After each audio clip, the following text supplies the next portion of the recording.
നമസ്തേ. എൻ്റെ അറിവനുസരിച്ച് ഈ ഒരു കെട്ടിടം തിരുവനന്തപുരം കോർപ്പറേഷന്റെ കെട്ടിടമാണ്. ഇതിന്റെ സോണൽ ഓഫീസും കൗൺസിലറിന്റെ ഓഫീസും പ്രവർത്തിക്കേണ്ട സ്ഥലമാണ്. ഈ സ്ഥലത്തിന് പൂർണ്ണ അവകാശമുള്ളത് തിരുവനന്തപുരം കോർപ്പറേഷനാണ്.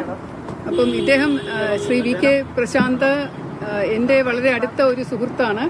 ഞാൻ പോലീസ് ഡിപ്പാർട്ട്മെന്റിലും പ്രശാന്ത് മേയറായിട്ടിരുന്നപ്പോഴും തൊട്ടുള്ള പരിചയമാണ്.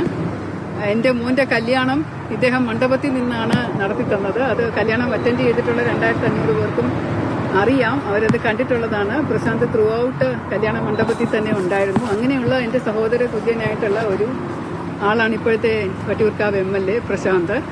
അദ്ദേഹത്തോട് 2-3 ദിവസമായിട്ട് ഞാനൊരു പഴയ നമ്പറുണ്ട്, അത് വിളിക്കാൻ ശ്രമിക്കുന്നുണ്ട്, പക്ഷേ കിട്ടുന്നുണ്ടായിരുന്നില്ല, ഫോൺ എടുക്കുന്നുണ്ടായിരുന്നില്ല. അപ്പോൾ ഇന്നലെ ഞാൻ ശ്രീ മധുസൂദനൻ നായർ മുൻ കൗൺസിലർ എൻ്റെ വീട്ടിലിരുന്നപ്പോൾ നമുക്കിരിക്കാനൊരു സ്ഥലം നല്ലത് വേണമല്ലോ എന്ന് പറഞ്ഞപ്പോൾ ഞാൻ ചോദിച്ചു, അത് ആ കെട്ടിടം ഉണ്ടല്ലോ എന്ന് ചോദിച്ചപ്പോഴാണ് അദ്ദേഹം പറഞ്ഞത് വീണ്ടും ഇങ്ങനെ ഒരു പ്രശ്നമുണ്ട് എന്ന് പറഞ്ഞപ്പോൾ ഞാൻ പ്രശാന്തിനെ ഫോണിൽ വിളിച്ചു. അപ്പോൾ അത് കിട്ടിയില്ല, എടുത്തില്ല. പിന്നെ അദ്ദേഹം എന്നെ തിരിച്ചിങ്ങോട്ട് വിളിച്ചു. അപ്പോൾ ഞാൻ ആദ്യം പറഞ്ഞത്, ഞാൻ അറിഞ്ഞല്ലോ, ഞാൻ കൗൺസിലറായിട്ട് ജയിച്ചു വന്നു ശാസ്തമംഗലം വട്ടിയൂർക്കാവിൽ ഉൾപ്പെടുന്ന ഒരു സ്ഥലമാണ്, എല്ലാ സഹായ സഹകരണവും ഉണ്ടാവണം എന്ന് പറഞ്ഞു. ഓ ശരി ചേച്ചി എന്ന് പറഞ്ഞു. അതിനുശേഷം ഞാൻ പറഞ്ഞു, എനിക്കൊരു റിക്വസ്റ്റ് ഉണ്ട്, എനിക്കിരിക്കാനൊരു സ്ഥലമില്ല, അപ്പോൾ ആ ഒരു ഓഫീസ് പ്രശാന്ത് ഒന്ന് മാറിത്തരാൻ പറ്റുമോ, അതൊന്ന് പരിഗണിക്കണേ, അതെൻ്റെ ഒരു റിക്വസ്റ്റ് ആണ് എന്ന് പറഞ്ഞു. അപ്പോൾ അദ്ദേഹം പറഞ്ഞു, അത് ഇപ്രാവശ്യം ബുദ്ധിമുട്ടായിരിക്കും, ഇലക്ഷൻ കഴിയുന്നത് വരെ, അത് പത്രക്കാരോട് ഞാൻ എന്ത് പറയും എന്ന് ചോദിച്ചപ്പോൾ ഞാൻ പറഞ്ഞു, മേയറുടെ ഒരു സ്ഥാനം ഇരുന്നപ്പോൾ അതിനുശേഷം എടുത്ത ഒരു ഓഫീസാണെന്നാണ് ഞാൻ അറിയുന്നത്. അത് അടുത്ത ഇലക്ഷന്റെ സൗകര്യാർത്ഥം MLA ക്വാർട്ടേഴ്സിലേക്കോ അല്ലെങ്കിൽ കുറച്ചുകൂടി നല്ലൊരു സ്ഥലം കിട്ടിയപ്പോഴോ മാറിയെന്ന് പ്രശാന്തിന് പറയാമല്ലോ.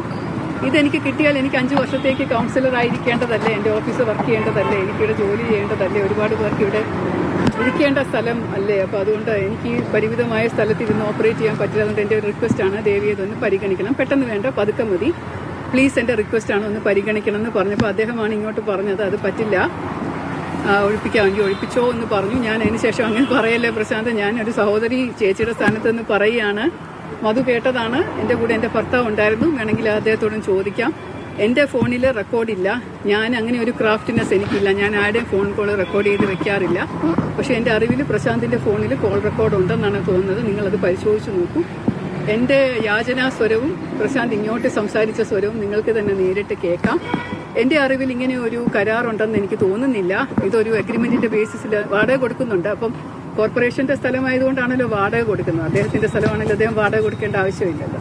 ഇപ്പോൾ കഴിഞ്ഞ കോർപ്പറേഷൻ ഭരണാധികാരികൾ ഇദ്ദേഹത്തിന് ഒരു സഹായം ചെയ്തു കൊടുത്തതെന്നാണ് ഞാൻ മനസ്സിലാക്കുന്നത്.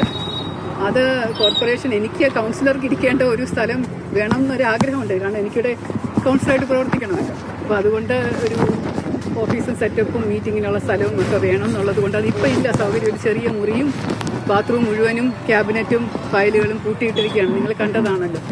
ഇനി കാണാനായിട്ട് ആരെങ്കിലും വരുന്നുണ്ടെങ്കിൽ അവർക്ക് ഇരിക്കാൻ പോലും സ്ഥലമില്ല.